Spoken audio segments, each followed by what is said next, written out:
Hello and welcome back to this new video. This is the third part of my series where I try to get one kill with every frigate in the game. And in the last video, the wheel decided that we would fly the Sentinel this time. So yeah, that's what I did. Here it is, beautiful Sentinel with its kill marks. Got actually 4 in the end, because I got a few kills with it. Not the first one, because the first one died and the second one died as well. Then on the third one, I got a few kills. So that's the one I have here in the Hall of Flame. And yeah, I'd say let's talk a bit about the fit. Sentinel is usually used as a fleet support and kite ship, but I don't really like kiting in Fashion Warfare so much. And since I fleet in Fashion Warfare, I'm just noticing I don't have the nanites or ammo reloaded, so I'm just going to do that. So even though I'm not going to fly it anytime soon, it's still ready if I have to. So yeah, I thought, how could I make this fun and breaking the meta a bit, you know? And I decided to go for a fit that is very similar to the Crucifier fit I used in the Cursed Crucifier video. Because I'm using autocannons on it, it doesn't have a damage bonus to lasers. You can see here, it only has bonuses to newts, Nosferatus, and weapon disruptors. So I can put whatever guns on I like, and since autocannons don't take cap, I decided on those. Of course, one newt, because it gets that crazy newt bonus that I can neutralize 110 gigajoule a second. Afterburner, Scram Web, T2 Scram because it works with CPU and it's useful to have the extra bit of range. And then a T2 Tracking Disruptor, of course, with the crazy minus 54% fall off optimal range and or tracking speed. So that's really sick how good that Tracking Disruptor is. It has damage control, joint damage amplifier, and as well ancillary armor repairer, semiconductor memory cell because that's the capacitor rig that gave me the most cap. It's good to have that bit of extra cap because sometimes I needed to wrap and keep all my active modules running, like the new trap, afterburner, tracking disruptor. Those are all very important to keep running, and even weapon scram are. So yeah, and then transfers bulkhead in hull rig. Maybe I would have decided on an armor rig if they had created this fit after the latest patch, where armor rigs got a bit of a change, so they affect agility now and not speed of ships anymore. But at that time the patch wasn't yet out, so I just decided to go with the hull rig. Yeah, the cargo hold I showed before, barrage hail, EMP fusion and plasma, just for every case. Tracking speed and optimal range disruption scripts, of course, nanites. As joints I chose acolytes, hobgoblins, and warriors. Warriors for speed, acolytes for EM damage, and hobgoblins for high damage. So yeah, that's the fit. It has decent speed, decent tank, bad DPS, but the whole combined EU war really makes the ships very, very powerful, and I had a lot of fun flying it. It is a bit specific though on what you can attack with it. I'll talk a bit more about that during the voiceover, but yeah, I enjoyed it, and it has definitely it has its niche in solo PvP, and I liked it. The price is also very affordable, 37 million, less than 40 mil for T2 frigate with evil newts and tracking disruptors. I think that's very fair. So yeah, I'd say we jump to the fights. So enjoy.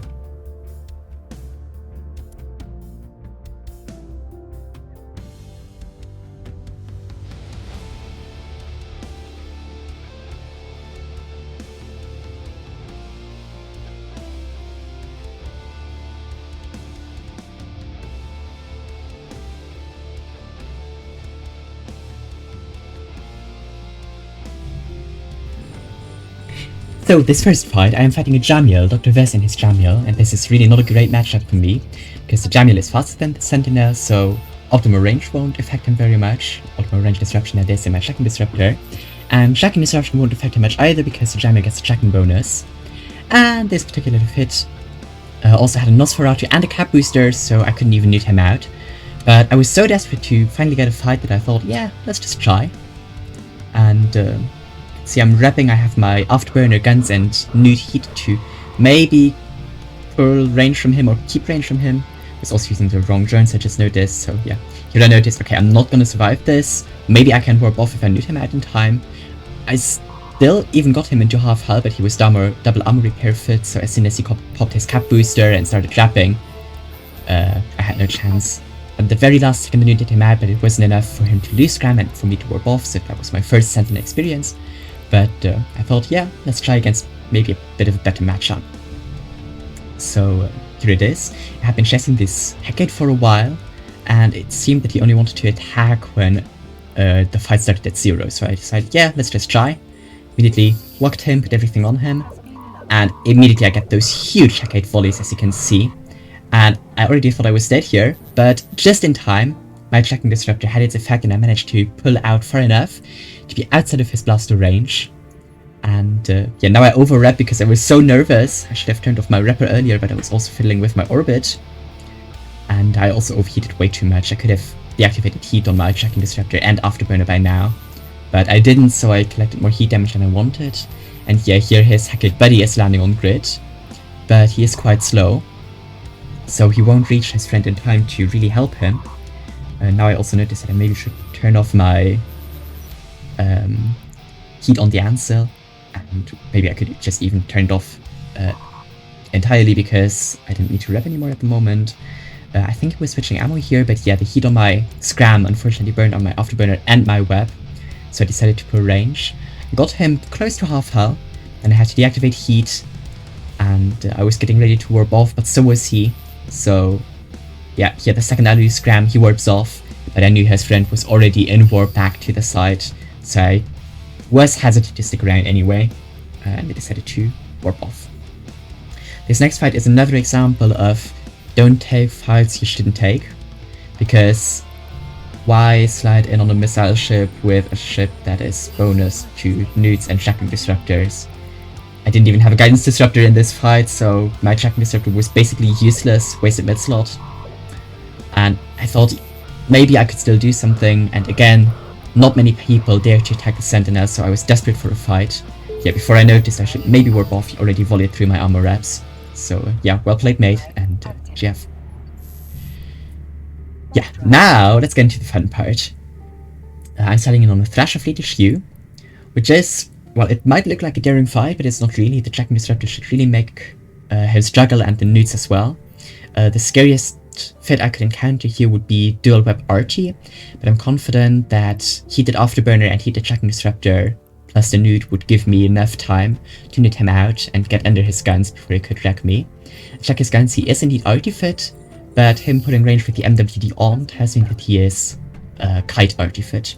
Put my drones on him, tracking disruptor and newt. Want to maybe newt him out so he can't really kite me anymore.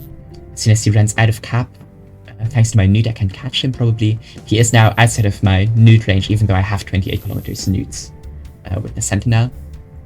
He's now completely out of newt range, but thankfully the Sentinel has really good locking range, so I can still check and disrupt him at this range. You can see he can't even lock me anymore, but I can still lock him. And yeah, now I just started doing some manual piloting, trying to get close to him, but he wasn't really taking the bait for now. But yeah, I just started hitting my afterburner a bit to see if I could get closer, which is very funny because I was just at the same time. I just started hitting at the same time when he decided to get close again, and he got a bit too close. I managed to tackle him there. So now I just had to switch into an orbit if I finish it.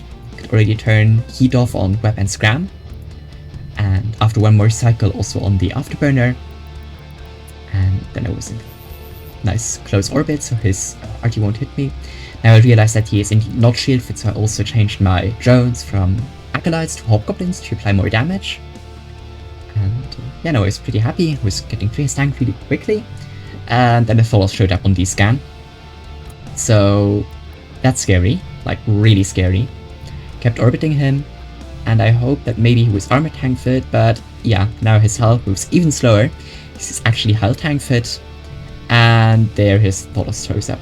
So now I'm just starting to manually pilot again to hopefully keep my range from the Tholos, while also not allowing the Thrasher to track me right now. But luckily for me, Tholos decided that 28 kilometers burning straight into newts was not a good idea, and he warped off. To be honest, I would have stuck around and tried to fight Tholos if he had stayed, but like this I could finish off the Thrasher fleet HQ before his second buddy and the Sentinel showed up. So he actually got there an RT hit on me, which is crazy. He actually tracked me, but yeah, now I just got the landing out, scooped the loot, and there his friends was landing, and now I just quickly panic warp, get off, was quite happy that I was pre-aligned there because I could just get off in time before the Sentinel could tackle me. Because in a Sentinel versus Sentinel match, I think I wouldn't be in a very good spot. But yeah, thankfully I managed to get off. This next fight I cut off the first part of it because it was quite boring. I just slid on this Rifter, decided to pull a super far range from me, and I tried to bait him by acting as if I were AFK here on the beacon. So yeah, this clip is also quite sped up because I was just sitting here, seeing if I would eventually make a mistake and get a bit too close. So I was just bait tanking for now, and seeing what he would do while not moving at all at the beacon. And now when he moved into a nice spot and I got a good volley into my armor, I decided that it was time to start actually doing something. He immediately noticed though, which was well played, and I couldn't get the initial speed burst into tackling him off that I wanted. But I got what I wanted because he activated his MWD, which made it easier to maybe slingshot him. I got a web on him with my first attempt at a slingshot, and not quite the scram, so I had to turn around again. I think I explained the slingshot technique many times, especially in the video I had to do with Kiter, so I'm not going to go through that again. Basically, I'm just putting range and getting close again to eventually force him to get a bit too close. So that's what I keep doing here. But he's actually not doing an automatic keep at range, but an automatic orbit, which makes the slingshot a bit harder. But I kept trying. But of course, 1000 meters per second after bonus speed against 4000 meters MWD Rifter speed is a bit of a hard thing to do. This is also why I included this clip, even though I usually don't like punching down. But yeah, now he switched to auto keep at range, so the slingshot got a possibility now, an easier possibility at least. But it wasn't working quite yet, and I was starting to feel a little bit uncomfortable here with my tank having a bit of trouble with his arty volleys. So I decided to stop acting stupid and to actually make use of my ship to its full potential now, with putting a nude, tracking disruptor, and the Jones on him. Oh no, wait, I didn't put the tracking disruptor on him yet, but at least a nude, which would hopefully affect his already bad cap, because the Rifter is not the best ship for cap, and MWDs eat a lot of cap, so it worked just as I thought it would, and I managed to deactivate his MWD, so I could get close, get a scram and web on him. Now I just had to get into a close orbit to make his RT miss. I flew a bit lazy here. I maybe should have manually piloted a bit more until I got into that close orbit, because he got a few too many shots in for my taste. There was a bit too much bait tanking there, but yeah, I got close enough in the end, and I did manage to get through him, because as you can see, he didn't have so much tank and he died. So yeah, I just went to scoop the loot, GF and local as usual, and yeah, good fight. Bye-bye Rifter. Scoop the loot, and there's the kill me. He actually did have a cap actually, but he still struggled with cap just because the Sentinel nudes are so strong. And yeah, here's the next clip. Finally, a Catalyst Navy that I found I wanted to fight.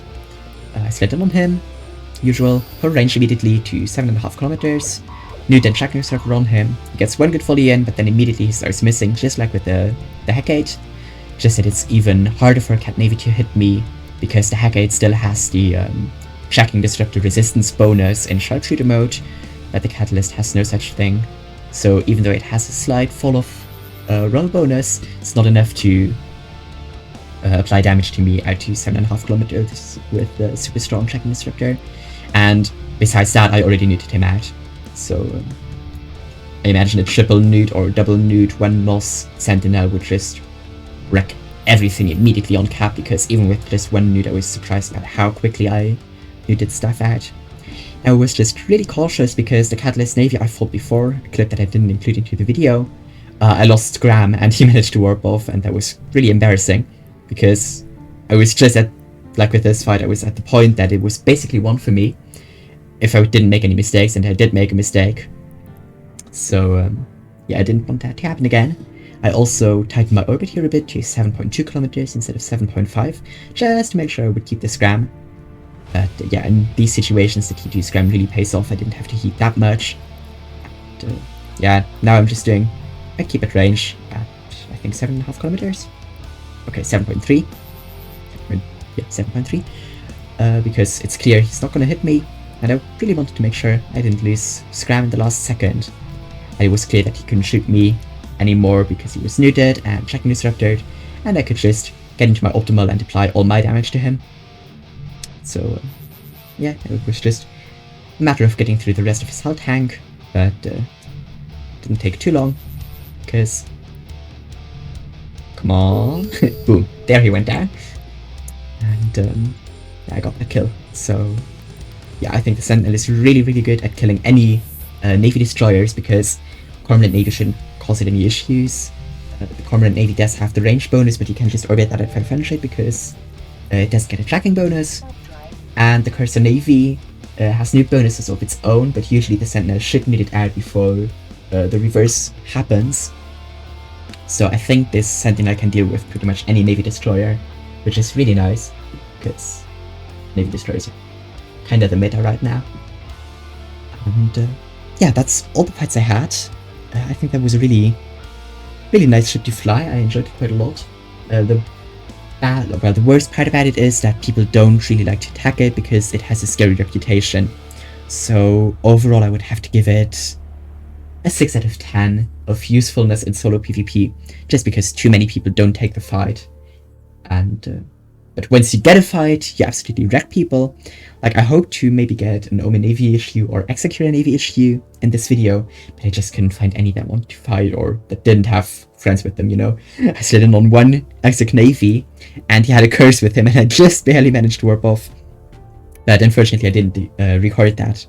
But yeah, so I didn't find any crucifieds, but I'll try to find more in the future for the next videos. But yeah, that's all. If you have any questions or anything, put it in the comments or send me an in-game mail to TNZaharin. And yeah, see you in the next video in the Bantam. Bye bye, have a good day.